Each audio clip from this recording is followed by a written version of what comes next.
come to order. Today, the Senate Judiciary Committee will discuss the contributions of dreamers to their communities and our country and the need for Congress to finally take action to protect them. 24 years ago, I met a young woman in Chicago named Teresa Lee. She had the opportunity to go to the Manhattan Conservatory of Music, but she learned when she started to fill out her application, for the first time, learned that she was undocumented, even though she had been brought to the United States and had lived here since she was 2 years old. She was confused, afraid, and searching for options to pursue her dreams in the only country she ever called home. I checked into it. The laws were brutal. It required her to leave the United States for 10 years and apply to return. I was frustrated by the lack of options in our immigration system for these young people who were brought here as children and infants by their parents. Teresa inspired me to introduce the DREAM Act. I started to speak in Illinois and on the Senate floor about the challenges these young Americans faced. Their stories stay with us because we see ourselves reflected in them. Many dreamers would approach and whisper to me, sometimes with great fear, obvious fear, "Senator, I'm one of those children you're talking about." More than 2 decades later, dreamers are not whispering anymore. I'm proud to see them, like some of our witnesses today, become fierce advocates for America to live up to its promise of equal justice. I want to share a short video in which several dreamers tell their stories in their own words.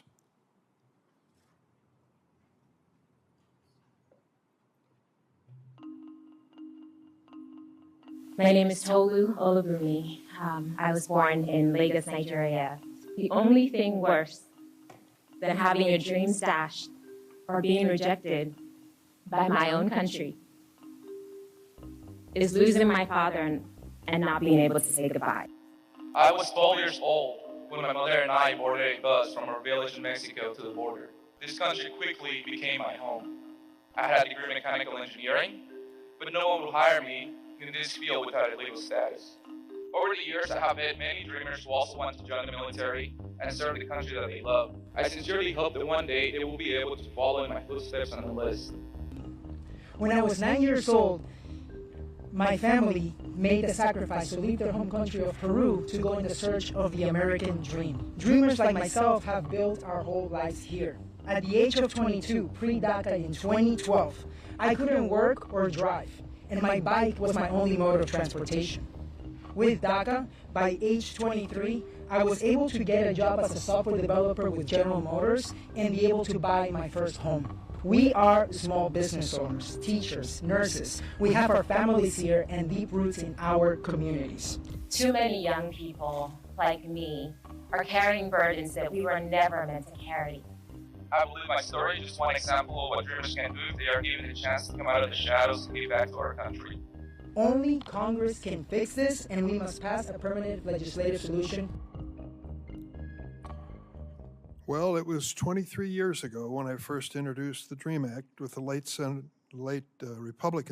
retired Republican Senator Orrin Hatch to provide relief for these young Americans. We actually had a debate between Senator Hatch and myself as to who would be the lead sponsor. The first 2 years, he won the debate, and he was the lead sponsor on our bill. Unfortunately, he didn't continue to support it over the years.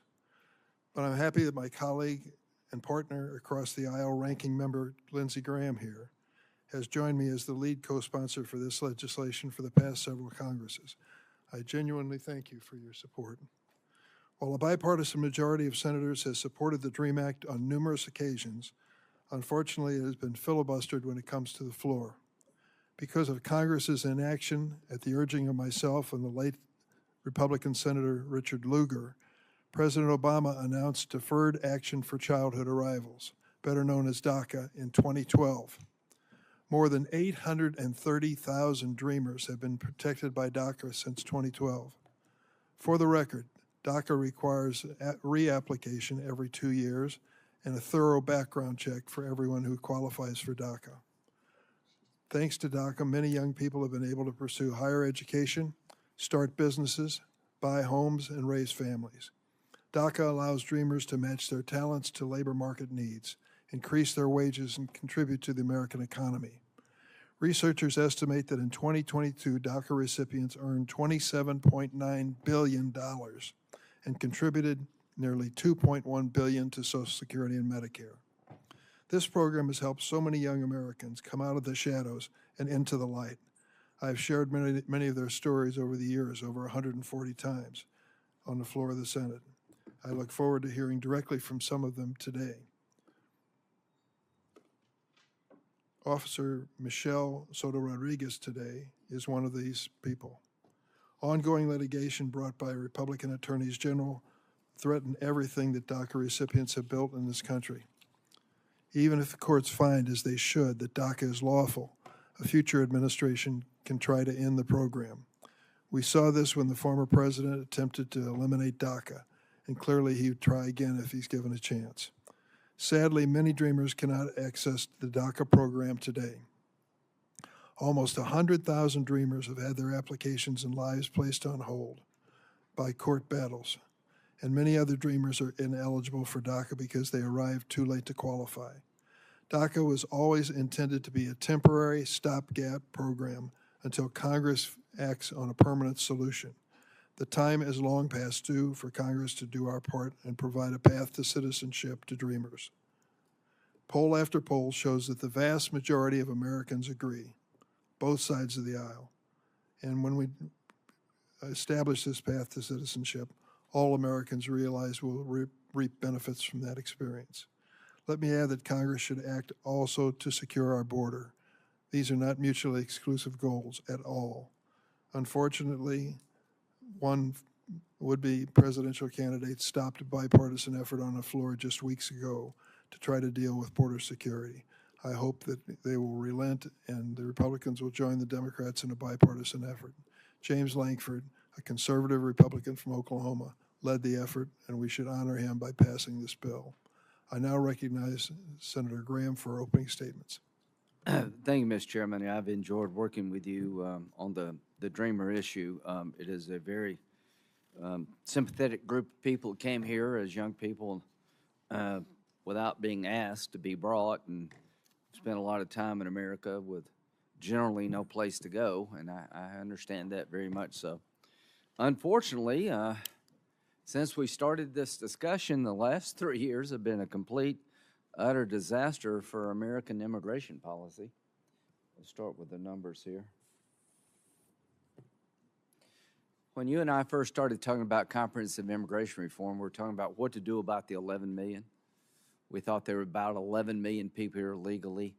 If you were a felon, you had to leave. You had to take an English exam. You had to, not be a criminal, pay a fine, get in line. That sort of all made sense. 11 million people, that's a lot of folks, but we were trying to manage that population. Since President Biden's taken office, 7.7 have come in. Some people believe it's closer to 10. So the last 3 years have been a complete, utter disaster. The American people have suffered, particularly the border communities and states. The policies of this administration have proven to us as Republicans over here that there really is no serious effort to control this. Senator Lankford, I appreciate his efforts. The folks, not just President Trump himself, but Chad Wolf and others, thought that the bill was inadequate to the task in terms of border security.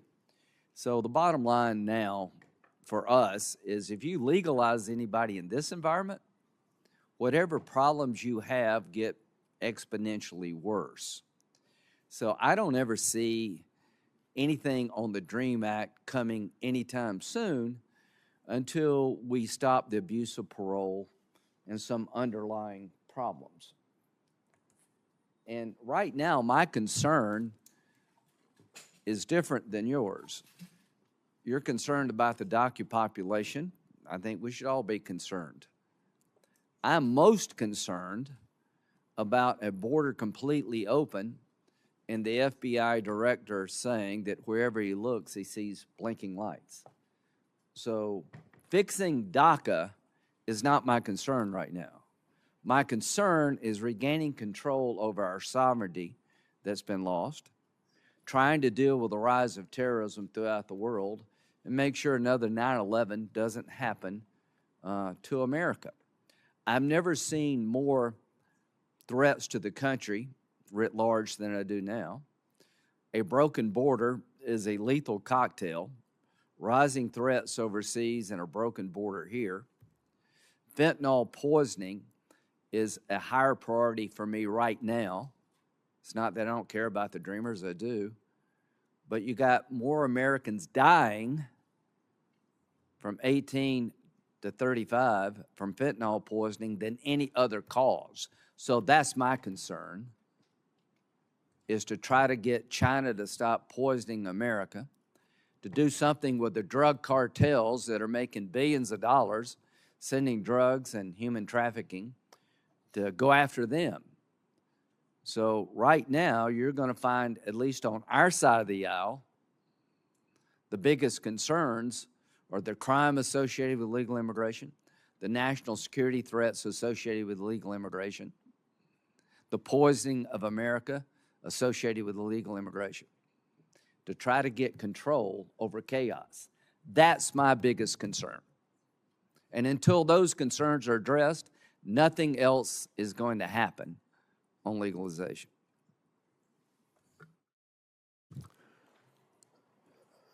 I respect you very much, and we disagree on issues and agree on others. I'm glad for that. I cannot imagine how we can hold these young people accountable for what you're concerned with. They came here as children and infants. All they wanted to do is be part of the country that they pledged allegiance to in the flag in the classroom every single day. They go through extensive background checks to make sure that they have nothing in their background that raises any serious question. They work hard under conditions which no other American faces. No financial assistance to go to college except by private means, and an exceptional situation where they could be literally deported at any moment. I concur with you that the issues at the border are critical and important, and that's why I supported Lankford's bill. I think we need to return to that. If I may, just very briefly, and I don't want to prolong the hearing here. Number one, if we did start legalizing people now, I think you're sending a signal to keep coming. The DREAM Act population that exists today, I've tried to work with you to get a resolution. There have been 7 to 10 million people come in. What do we do about the young people in the last 3 years brought here? No fault of their own. They've been here 3 years. I don't see, what do we do about them? I mean, are we going to have another round of DREAM Act with twice the number of people? Is there any end to this where people come, brought by the parents, and you wind up staying and becoming a citizen? If that's the model to get to be a citizen, it's never going to stop. I don't mind dealing with the DREAM Act population, but I don't want to incentivize endless waves of immigration. And that's what we would be doing. I've been asked by The Biden administration has outsourced our immigration policy to criminal cartels for at least the last 3 years. The public record will demonstrate that I've been very sympathetic, as we all are, to the plight of these children who came here through no fault of their own and who've been placed in litigation limbo for the last 12 years. President Obama, who issued the executive memorandum, admitted multiple times that he did not have the authority to do this, but then he did it, resulting in the litigation that we've seen over the last 10 years. I think it's tragic that as a result of this action by the Obama administration, these young people have been led to believe that this somehow provided a firm foundation for their integration into the great American heartland. But unfortunately, the conversation we're having here today needs to be placed in the proper context. 9 million illegal entries into the United States since the Biden administration took over, 108,000 dead Americans last year because of drugs that come across the southwestern border. The criminal organizations that move millions of people across know they're overwhelming our capacity to deal with it. And so then that's when when the Border Patrol is off the front lines, that's when the drugs come across, including the fentanyl that killed 71,000 Americans last year alone. And then there's the 400,000 unaccompanied minors that have been placed with sponsors in the United States, and the Biden administration says it's not our responsibility. We don't know what's happening to them. We don't know whether they're being trafficked for sex, being forced into labor, or what. I was in the Oval Office when President Obama said he was contemplating issuing an executive memorandum on the DREAM Act. We asked him, I was among those who asked him, please give us a chance to pass legislation.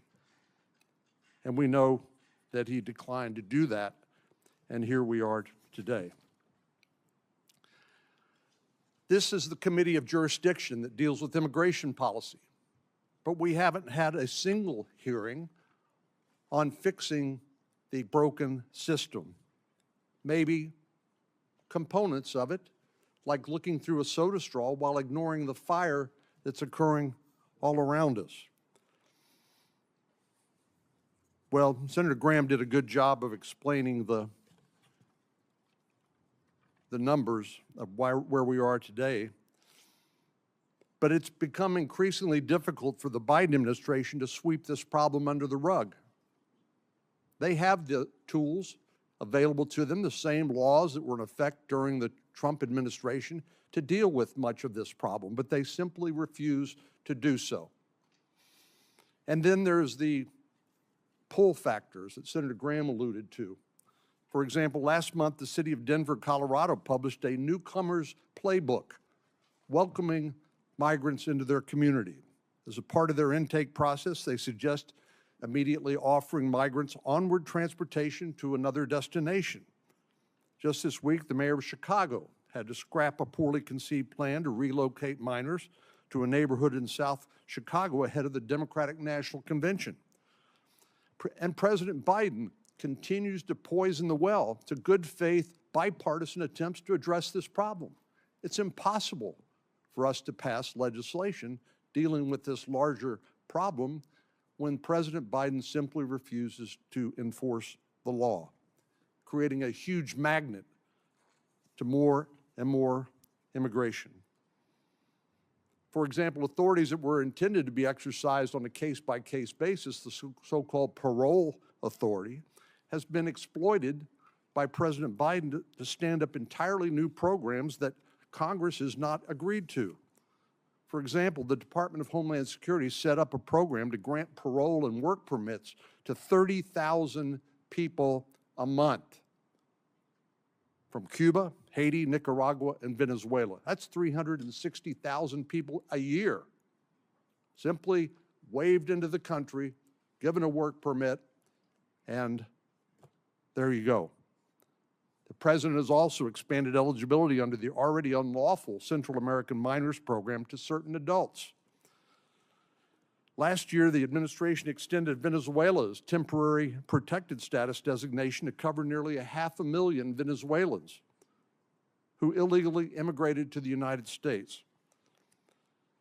The Biden administration knows, just as the Obama administration did when it came to DACA, that these programs are built on quicksand.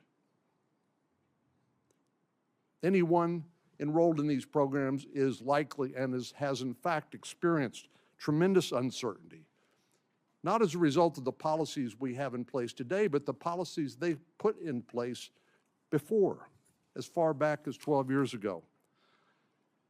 Now, you've heard our colleagues say, well, we just need to take care of the dreamers and DACA recipients.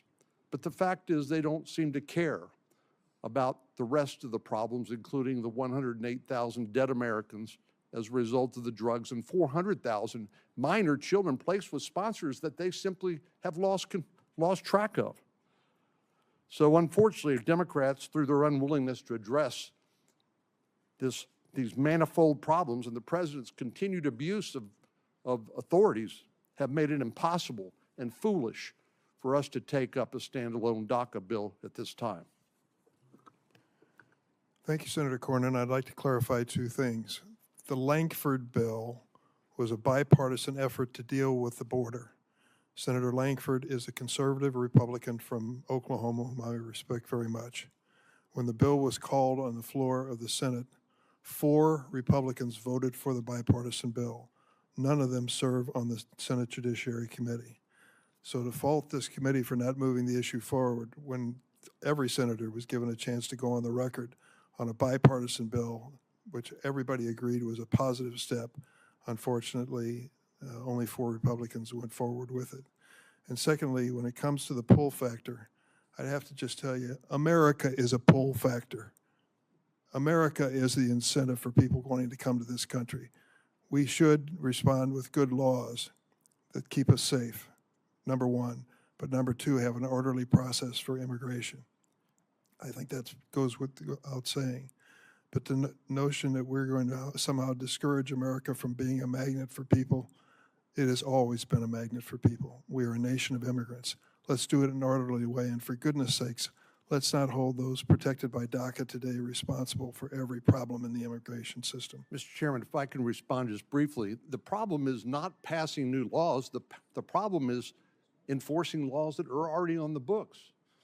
I have zero confidence that if we were to pass the bill that was negotiated between Senator Murphy and Senator Langford and others, that the Biden administration would suddenly have an epiphany and say, hey, we better enforce the law. That's not going to happen. Well, the senator, So that's the main problem, is an administration that refuses to enforce the law. We can pass all the laws we want. If the administration refuses to enforce them, we're going to be in the same place we're in now. The senator from Texas has never voted for a bipartisan immigration bill. He has an approach to this which is not going to end with solving the problems we're facing. I hope he'll join the effort. I was prepared to stand behind Senator Langford, a Republican senator, and the majority of Democrats were as well, even though there were provisions in there which I didn't like at all. You have to be prepared to make concessions to make progress. Mr. Chairman, you know that's a Before we low blow. I come from a border state. This is ground zero for my state and my people, not folks that live in Chicago, though you're experiencing some of the consequences of that. But suggesting that I have been unwilling to negotiate and engage in good faith negotiations on immigration policy is a lie, and you know it, because I've been there at the table with you and Senator Graham and others for many, many years. And I resent the fact that you decided to impugn my integrity by suggesting I had no interest in a solution. That is a false statement, and you know it. The Langford roll call will speak for itself. Before we turn to our witnesses, let me lay out the mechanics for the rest of today's hearings. After I swear in the witnesses, they'll each have 5 minutes to testify. Then there'll be a round of question. Each senator will have 5 minutes to speak. Please remain within your allotted time. Today we welcome 5 witnesses. I'll introduce the majority witnesses, and the ranking member Graham will introduce the minority witnesses. Our first witness is Officer Michelle Soto Rodriguez. She is a police officer from Blue Island, Illinois. As I shared on the Senate floor in December, Officer Soto Rodriguez is a DACA recipient who's lived in the United States since she was 9 years old. She graduated magna cum laude from Governor State University in Illinois in December of 2022. Next week, the committee will mark National Police Week when we honor our law enforcement officers, so it is fitting that you are here today. Officer Soto Rodriguez, thank you for joining us. Our second witness is Tom Wong, an associate professor of political science and the founding director of the U.S. Immigration Policy Center at University of California in San Diego. He has fielded a national survey to analyze the experience of DACA recipients in the past 9 years, and thank you for being here, Professor. Finally, we welcome back to the committee Maria Gabriela Pacheco, the President and Chief Executive Officer of the DREAM, a nonprofit organization that provides scholarships to Dreamers since they are ineligible for federal student aid. Ms. Pacheco is an immigration rights leader who first testified before Congress in April of 2013, 11 years ago, at a hearing on comprehensive immigration reform. I first met Gabby more than 14 years ago, and in 2010 she led the Trail of Dreams, a 4-month walk from Miami to Washington, D.C., some walk, to highlight the plight of Dreamers. Gabby put Dreamers on the national political agenda and inspired me to ask President Obama to establish DACA. She became a naturalized citizen last year. Congratulations. Welcome back, and thanks for your leadership. Ranking Member Graham, would you like to introduce your witnesses? Thank you, Mr. Chairman. I have Tammy Nobles. She is a realtor from Norfolk, Virginia. She volunteers part-time as president of the Down Syndrome Association of Hampton Roads. She is mother of Kaylee Hamilton, and she'll tell us about that story. And she joins us today to share her story. And I know it's difficult, but thank you so much. At this point, I ask the witnesses to stand and be sworn, please, if you raise. I'm sorry, wait. Jessica Bond. Sorry about that, Jessica. As Director of Policy Studies for the Center for Immigration Studies. She's been at the center since 1992. She's an expert on immigration policy, including immigration enforcement, border security, visa programs, benefits, public safety. She received her master's from Georgetown and a bachelor's degree from Washington College in Maryland. Thank you, Ms. Vaughn. If the witnesses would please stand and raise their right hand.